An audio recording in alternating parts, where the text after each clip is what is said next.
สันดอนที่บ่หมวยไปใช้ชีวิตอยู่หันกับประมาณ10 ปลายมื้อเนาะโดโอ้ก็โอ้มีแต่คนน่ารักเว้ยทุกคนไปหาเพื่อนบ่แม่นอ๋อเก่งโอ้รถซิ่งใหญ่สบายที่ละแล้วรถที่ติดลูกอืมมันยังลูกจังเลยว่าอีนาไปเรียนกับใหม่ๆแต่หมอใหม่ก็เยอะใหม่ก็ใครอันนี้ตี้อยู่เจ็บไก่สิลำไปหาผู้สาวกันทุกคนอันนี้เด้อจะไปหาผู้สาวกัน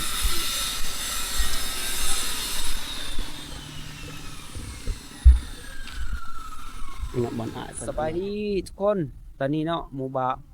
มวยกะบ่มวยเนาะก็คืออยู่ในหมู่บ้านโจะเด้อทุกคนคืออยู่ในหมู่บ้านโจะเด้ออันนี้ก็จะแมนทุ่งนาเนาะของหมู่บ้านโจะเด้อแต่ว่าบ่มวยกำลังสิเข้าไปในหมู่บ้านเด้อทุกคนอันนี้คือเส้นทางที่เขาจะเข้าไปในหมู่บ้านนะทุกคนโอเคเนาะเราก็จะเข้าไปเบิ่งเลยเนาะในหมู่บ้านนี่เนาะว่าวิถีชีวิตของเขาเป็นแนวใดเนาะทุกคนโอเคไปเลยทุกคนเขากำลังจะเข้าไปในหมู่บ้านนี่เนาะทุกคนเขาก็จะไปเข้าในหมู่บ้าน2เนาะหมู่บ้านนี้เขาก็จะไม่ได้เข้าไปเด้อเนี่ยคือหมู่บ้านเป็นอย่างวะบ่มือกับผู้กันหมู่บ้านคือจังไดแต่ว่าเขาจะเข้าไปในเส้นทางตัวนี้เด้อทุกคนเส้นทางแต่เส้นทางใหญ่ก็เขาต้องเข้าลึกเนาะมันเป็นประมาณจะพอดเลยทุกคนโอเคไปเลยทุกคน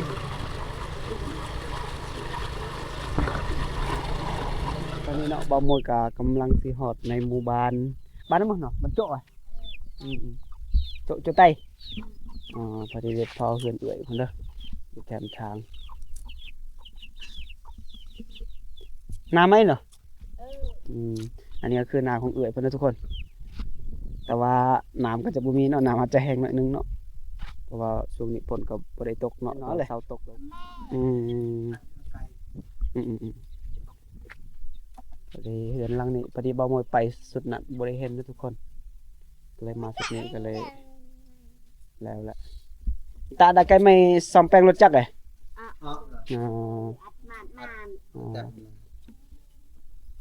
จำมาเลยลุงไม่ยกทุกเก้เงินหลังนี่พอดีเพิ่นเฮ็ดให้ลูกชายแม่นบ่ให้ลูกชายเพิ่นนะแล้วโจะเนี่ยโจะไตแล้วโจะไตโจะกลางนั่นเลยโจะให้แล้วก็ออกทางบ้านตรงกองแต่ว่าเส้นทางง่ายบ่ยากก็ยากดอกพอดีบ่าวมวยก็สิเดินทางไปทางสิออกบ้านตุงกองแต่ว่าเขาว่าอยากบ่อนห้วยเนาะก็เลยบางทีบ่ได้ไป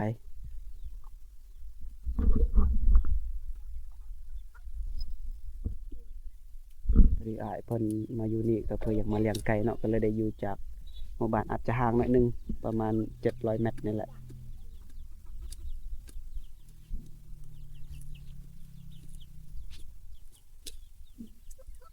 โลกไกลไหมลูกชายกกด้วยเลยไปลูกชายละมาแล้วทุกคนสบายดี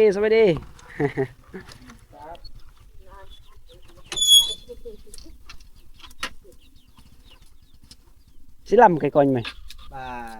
ไก่กันเนี่ยกันบาไปเจ้าลานนั่นนี่เนาะอันนี้ก็จะเป็นลูกสายของเพิ่นนะทุกคนทุกคนพอดี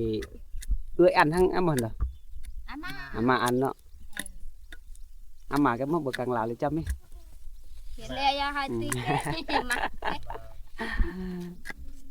ลาวโตน้าสาวเพิ่งเตะแกเอาประมาณนั้นเนาะบ่มวยกับบ่ฮู้เนาะภาษาบ่มวยก็เอิ้นว่ามากับบ่ฮู้กันแหละภาษาลาวเนี่ยพอดีปอกให้ร้านเนาะอ้อยเนาะแต่ว่าบ่มวยก็บ่เคยมาตอนนั้นมีแต่ไปส่งหมู่เนาะไปส่งหมู่ไปถ่ายคลิปแต่ว่าสุดนี้ก็บ่มวยอีกสิไปถ่ายคลิปคือกันแหละลายเอ้ยไงเตอะแหวกอยู่เลยก็มออยากจะมออื่นงัดก็มอเลยโจให้สุดท้ายเลย โจให้กลางนั่นเลยโอเคเนาะพอดีบ่มื้อว่าถามอ้ายเพิ่นเนาะแล้วก็สิเดินทางต่อโจมันมี3โจแม่นบ่หรือว่า4 5โจสิได้เดินทางต่อทุกคนสิไปดนแล้วบ่ได้ไป2-3 ปีแล้วเด้บ่ได้ไปทางนี้เลยมาสุดนี้อีกโอเคขอบใจเด้อในหมู่บ้านโจให้โจกลางหรือโจใต้เนาะก็จะมีทุ่งนาแล้วก็สวนมันต้นก็เขตดีเด้อทุกคนบ่คือเขตในหมู่บ้านกันดอนที่บ่หมู่ไปใช้ชีวิตอยู่หั่นก็ประมาณ10ปลายมื้อเนาะจะบ่ได้มีสวนมันเด้อทุกคนอยู่หั่นมีแต่สวนสูงสุดก็สวนกาแฟน้อยเดียวส่วนหลายก็มันจะมีป่าอุดมสมบูรณ์ทุกคนเขตนี้ก็ทุกคนที่เห็นนี่แหละมันจะมีสวนมันทุกคนก็จะมีหน้าเนาะเจ้ากำลังลงกายบอกเป็นกายเอาอย่างพระท่านได้ดำก็มีเนาะก็จะมีส่วนมันหลากหลายเนาะในเขตนี้การใช้ชีวิตของเขากาดจะเป็นแบบหนึ่งแล้วทุกคน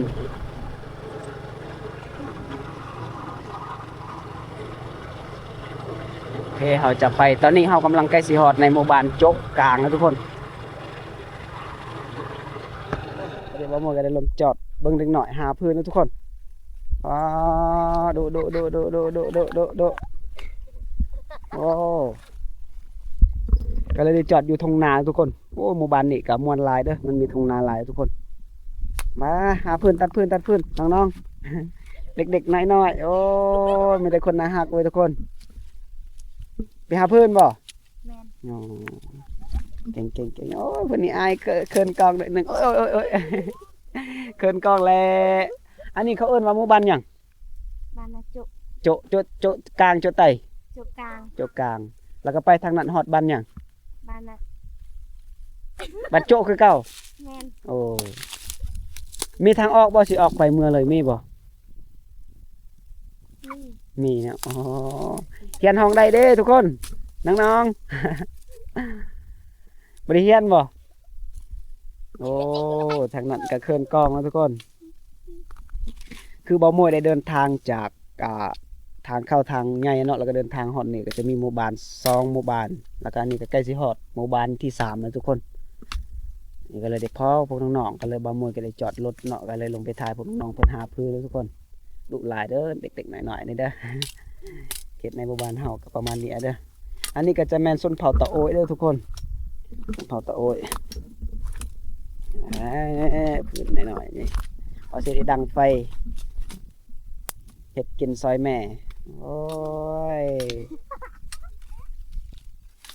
จักปี้ละพวกเจ้านี่อายุพวกเจ้าจักปี้ได้บ่12โอ้12 ปีแล้วทุกคนอย่างเด็กหน่อยเขาอยู่เนาะก็เลยได้พอโอเคเนาะเบาโมก็สิเดินทางต่อจะเข้าในหมู่บ้านนี่เนาะพวกเจ้าไปอาบน้ำอยู่ไสมันมีน้ำเซละมั่งแม่นบ่มันมีเส้นทางไปบ่รถสามารถไปได้บ่โอเคเราจะไปเลยทุกคนเราจะเข้าในหมู่บ้านทุกคนบ้านโจกลางทุกคนแล้วก็เลยได้พอพวกน้องๆเนาะหรืออะไรพอเนาะโอเคเนาะอันนี้ก็จะแม่นหมู่บ้านโจกลางทุกคน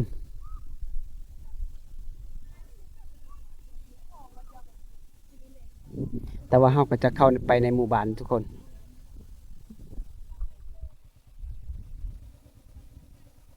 โอเคเนาะเราก็จะเข้าไปในหมู่บ้านเนาะเราก็ได้เข้าในหมู่บ้านโจกลางเนาะก็เลยได้เห็นพวกแม่เพิ่นเนาะพันพื้นอยู่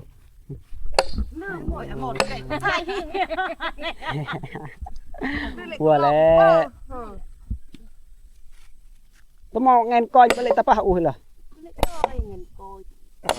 แสดงว่าสุดเงินกันหน่อยอีกทีแกก็สบายvìรถสิงบ่อยู่ว่าไงเจอต้องรถสิงก็สบายไ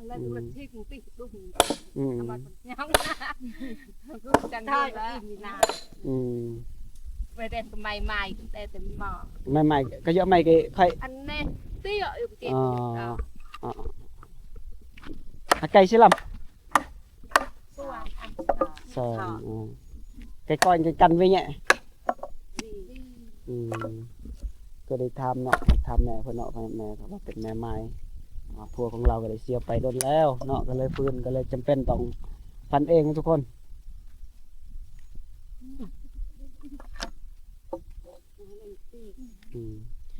คือบ่มีผู้ชายเนาะก็ต้องสู้ไปเองทุกคนสู้เองเฮ็ดเองเด้อระวังได้เด้อ ระวังถือครัวจังหน่อยได้แวลแปดแล้วเด้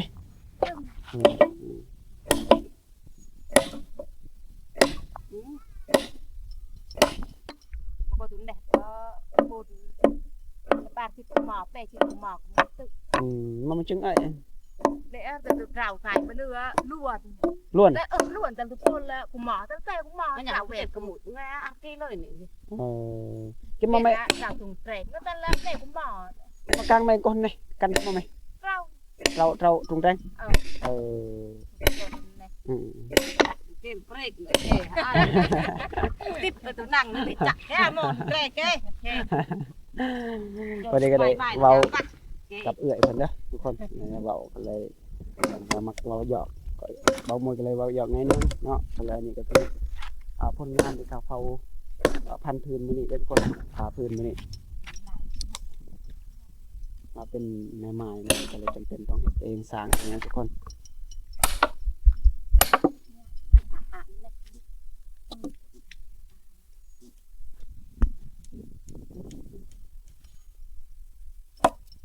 vì là thịt nó là thịt đủ cọc cái là ném tội những nhang có ọt nặngตัวหลังตัวหลังเยอะในแปลนเอาปืนในส่วนตะหลังนี่แหละคือแถวนี้มันจะมีส่วนมันต้นทุกคนในการหาปืนหาอย่างกับบ่ได้เด้อันนี้แสดงว่าดิโบภาษาพี่น้องภาษาก็เลยตัดบ่ได้เด้อเอาฟังพรนั่นแหละมันอยู่ไกลๆบ้านแต่ว่าตัดบ่ได้ตัดในเขาไม่แม่นบ่ปักไม้เลยแม่พวกนี้ก็ต้องมีตาโรดถูกป่ะbạn ngà cây vậy xài thuốc rằng tiền của muội kita mah ngata tuki nya tiền tận bằng natar đỡ cái là phải pompa cho vi am ngày họp đỡ tuki ngày của mò đấy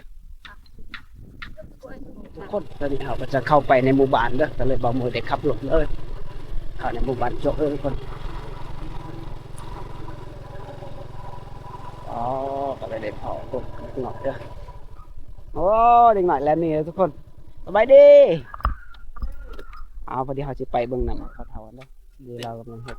มองเกี้ห้องน้ำไหมเฮ็ดเองสบายเนาะชาวเวียดหายคนกำลังเฮ็ดอย่างเงี้ยจอดงานลงแล้วจักเลนลงเลย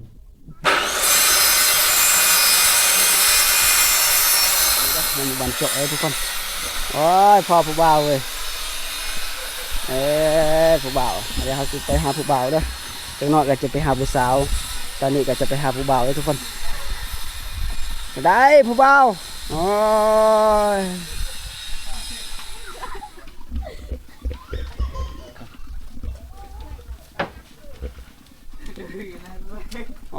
เด็กๆหน่อยๆเลยคนอันนี้คือในหมู่บ้านโจ๊กกลางทุกคนก็เลยบ่าวมูก็เลยยางเลาะลินเขตในหมู่บ้านนี้เนาะก็เลยได้พอหลายคนเลยทุกคนเราจะไปบ่อนทีไปหาผู้สาวกันทุกคนอันนี้เด้อ จะไปหาผู้สาวกัน